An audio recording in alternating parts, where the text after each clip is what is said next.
লামাহাটায় Lalmohan and Kathakali banquet presents Sheffield Times শারদ সংকল্প 2024।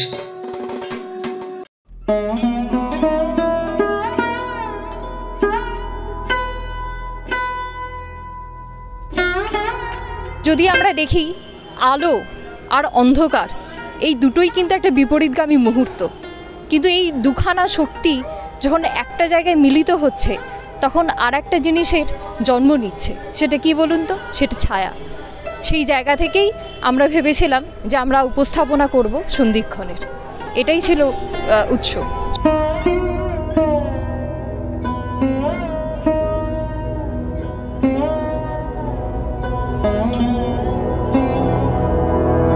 Sheffield time শারদ সংকল্প 2024-এর পূজা পরিক্রমায় আমরা এখন এই মুহূর্তে রয়েছে বাল্টিকড়ি নেতাজি বালক সংঘে। এবারের 20তম বর্ষে নেতাজি বালক সংঘের থিম ভাবনা সন্ধিক্ষণ। কিন্তু কিসের সন্ধিক্ষণ, সেই প্রমাণ তারা কতটা এখানে ফুটিয়ে তুলতে পেরেছেন সেটাই আমরা দেখব। আর তার আগে আপনাদের দেখাবো, যখন আমরা এই প্রবেশপথে ঢুকছি, এই প্রবেশপথের মধ্যে আছি, তখন ডান দিক বাঁ দিকের যে সজ্জা সেটা আপনাদের দেখাচ্ছি।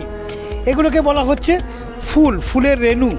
সেই রেণুগুলোই এখানে দিয়ে শুরু হয়েছে মণ্ডপের যে প্রবেশপথ। ডান দিক বাঁ দিক এবং ঠিক মণ্ডপের ওপরে যদি আপনারা লক্ষ্য করে দেখবেন তাহলে দেখবেন ঠিক এইভাবেই জলজ কিছু উদ্ভিদ এবং ফুল দিয়ে সাজানো হয়েছে এই মণ্ডপ। মণ্ডপের ভাবনা সন্ধিক্ষণ। কি সন্ধিক্ষণের কথা বোঝাতে চেয়েছেন আর কেন তাদের এই ভাবনার মধ্যে যে সন্ধিক্ষণ, সেটাকেই তুলে ধরা হয়েছে একটা চক্রের মধ্যে দিয়ে, যে চক্রের মধ্যে রয়েছে একটা আয়না। শিল্পী মনে করছেন যে আমরা যদি আমাদের বিবেককে ঠিক এইভাবে প্রশ্ন করি, নিজের সম্পর্কে প্রশ্ন করি, তাহলে বিবেকের কাছেই উত্তরটা পাওয়া যাবে। আপনি প্রবেশপথের মধ্যে দিয়ে যখন যাচ্ছেন, এবার ধীরে ধীরে আপনি চলে আসবেন সেই দশভুজা দেবী দুর্গার কাছে। কিন্তু মা এখানে দশভুজা দুর্গা তিনি নন, তিনি এখানে দ্বিভুজা দুর্গা। 3Dর প্রতিমা। এই প্রতিমা দেখতে গেলে আপনাকে ঘুরে ঘুরে সমস্ত দিক থেকে প্রতিমাটাকে দেখতে হবে। আর একই সঙ্গে অপরূপ একটা মায়াময় একটা মণ্ডপ, যেখানে হালকা আলো আর সেই সঙ্গে সামঞ্জস্য রেখে এই মণ্ডপের সজ্জা।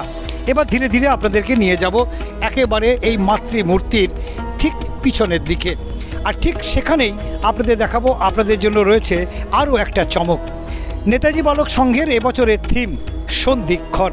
হতে পারে সেটা পিতৃপক্ষ এবং মাতৃপক্ষ, সেই সন্ধিক্ষণ হতে পারে আমাদের এই জীবনচক্রের মধ্যে চলতে থাকা কোনো একটা ঘটনার সন্ধিক্ষণ।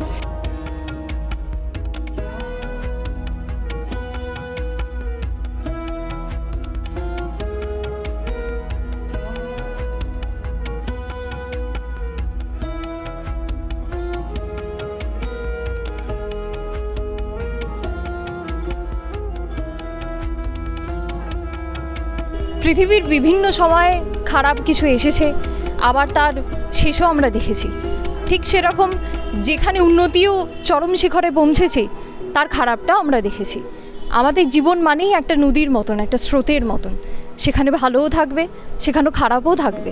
যেখানে অন্ধকারও থাকবে, সেখানে আলোও থাকবে। আর এই আলো ছায়ার মধ্যে দিয়ে আমাদের জীবন। এটা তো জীবনের একটা স্রোত, আমরা তার বাইরে নয়। ভেবেছিলাম একদমই তাই ফুটিয়ে তুলতে পেরেছি। ঠিক যেরকম একটা ফুল যখন কুড়ি অবস্থায় থাকে সেটা সব থেকে ছোট থাকে, কিন্তু যখন সে একদম ফুটে যায়, তার একদম প্রাপ্ত একটা সময় সে যখন পৌঁছে যায়, তখনই সে সব থেকে বেশি রঙটা ছড়ায়, সব থেকে বেশি সৌন্দর্য তখনই ফুটে ওঠে। ঠিক সেরকমই আমাদের কাজটা যখন শুরু হয় একদম কুড়ির মতন, আর কাজটা এখন যখন শেষ করছি একদম ফুটন্ত একটা অবস্থায়, একদম ফুলের মতন। দেখুন, মানুষ তো ঠাকুর দেখতে আসে দুর্গা পুজোয়, ভালো লাগবে মন থেকে, দেখতে ভালো হলে দর্শনদারি হতে হবে। আমার মনে হয় সেই দিক থেকে তো মানুষের ভালো লাগবেই, এবং অনেক কিছু মেকানিজম আছে যেটা আপনার ভালো লাগবে। মুভেবল কিছু আইটেম আছে, আপনারাও দেখলেন, ভালো লাগবে। আর থিমটাকে যদি বলেন, অবশ্যই একটা সময় উপযোগী থিম আমার মনে হচ্ছে যে আমরা মানুষের সামনে তুলে ধরতে পারবো, এবং মানুষ এই থিমটার সঙ্গে বর্তমান সামাজিক পরিস্থিতি এবং আগামী দিনে নতুন দিনের দিকে যাতে আমরা হেঁটে যেতে পারি, সেইটার দিকেই আমরা মানুষকে দিশা দেখাতে পারবো, এটাই আমাদের আশা। ক্যামেরায় পাপায়ের সঙ্গে আমি মেঘদূত রায়, সেফিল্ড টাইমস।